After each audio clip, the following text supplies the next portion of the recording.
Hey there, everybody. Welcome back to another edition of Phil's Five. I hope you're enjoying your Wednesday and that amazing fall weather that we're having out there. What a great week and what a great time of year to be in Texas. Uh, some more great news at the state level, kind of getting back to the industry here. I want to congratulate Donnie Evans, past president, of course, of the Dallas BA, with Altura Homes for being elected the vice president secretary of the Texas Association of Builders.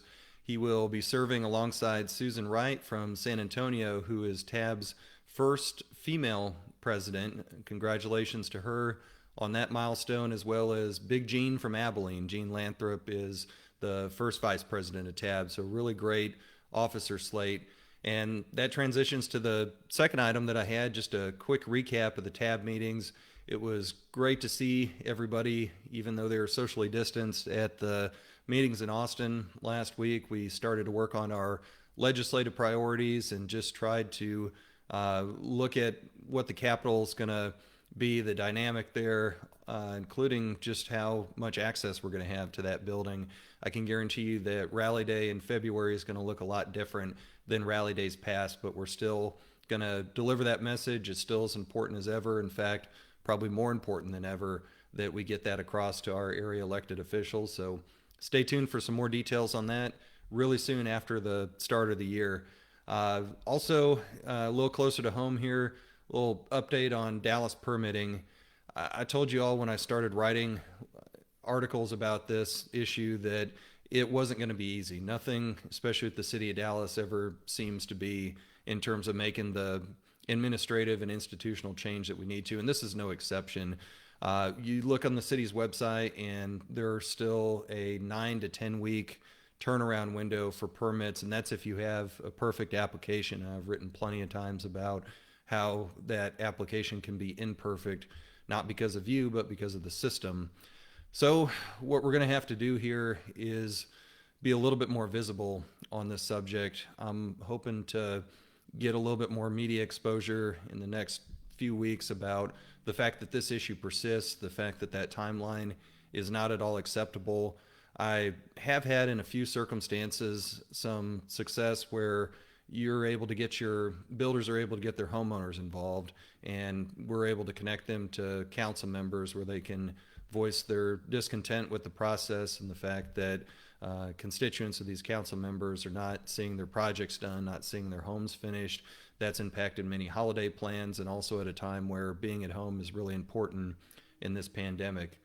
They've got to get better, and I'm not going to stop until they do get better, until we get to the 2 to 3 week time frame that we really need to be in order to have some semblance of a functional building department. There are people there that really want to make a difference and are really working hard on this, and there are some that are just part of the problem. It's not a silver bullet solution that I can find, but it's something I'm going to stay on with council, with the media, with everybody that's going to listen. They are putting some more people on this issue, which I hope in time will start to see those timelines shrink from 9 to 10 weeks to the 2 to 3 weeks that we're looking for. I'm told by leadership there that you should start seeing appreciable decreases in the time from probably about a week or so from now all the way through to the end of the year, where they hope that it will be a lot better than what it is right now. Hope's not a strategy, though, and we're going to stay on this and make sure that you get to where we need to be. And keep sending those issues to me, and I'll do everything that I can to help you get through this a little better. All right, well, on that sad note, I'll switch over to a much happier one, our Drive Thru Toy Drive, which is December 3rd here at our office, drive through from 11 a.m. to 2 p.m. In fact, you can really come by anytime. Be sure to donate a new unwrapped toy. $20 or more in value is requested, and or cash that can go to Toys for Tots, so they can buy those gifts themselves, and you'll receive hot cocoa and a sweet holiday treat.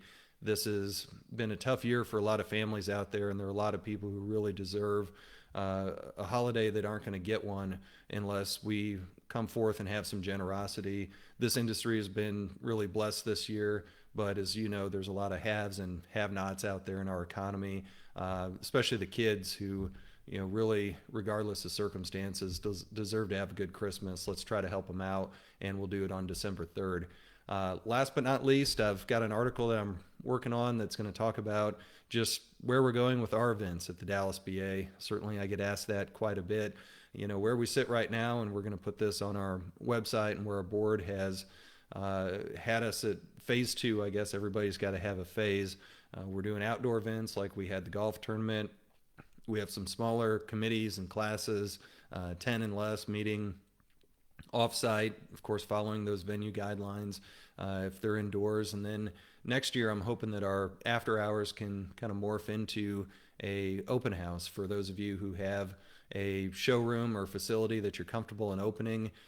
Contact me, because I'm going to line up some opportunities where we can meet in person and you can showcase your showroom and your products that you have there, of course, with whatever guidelines you feel are necessary. So that'll be a new initiative next year.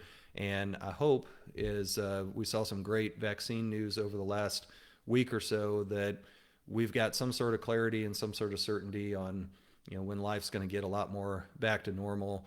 That'll include opening up our office at some point, hopefully early on next year.